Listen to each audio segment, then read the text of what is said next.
Chapter 30, Air Brake Foundation Systems and Air Brake Circuits. Day 2, Video 5, Relay Valves. Okay, so we talked about a quick release valve that allows us to release the brakes quickly. We're venting the air out very close to the brake chambers, so that allows the release of the brakes very quickly.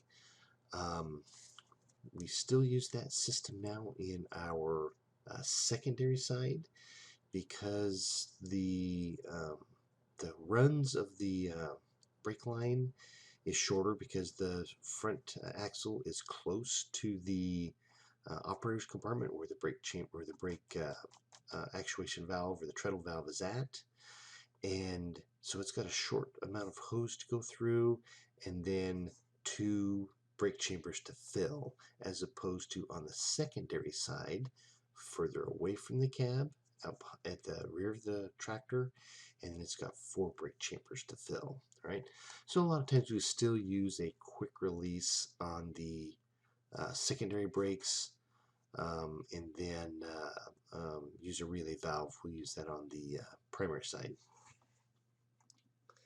So the brake relay valve, if we want to think about the use of relays in electrical systems, right? So we use a small volume of electricity to control a large volume of electricity. If you think about the starter, right?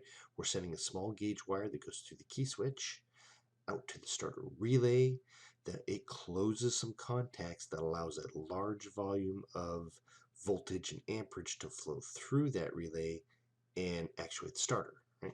So we use the same principle here on our air brake valves. So we've got an air brake relay valve, and again, we'll use that in the primary circuit.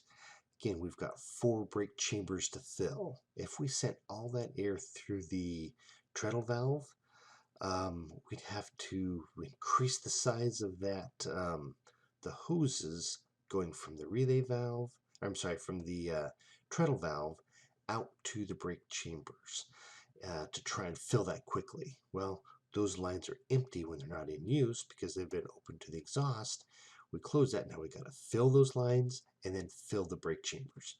So in this case, we would have a delay in the application of the primary brakes because we've got more volume to pass through, and then 4 chambers to fill, as opposed to our secondary brakes, short distance for that to travel to the front axles, and we've got just 2 brake chambers to apply.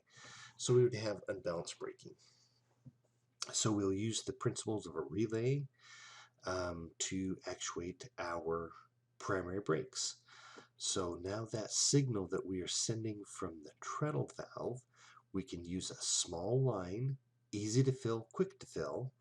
It takes a very small amount of air to fill it, and then we will send that signal out to a relay valve that then moves and opens up and allows access from a larger volume of air.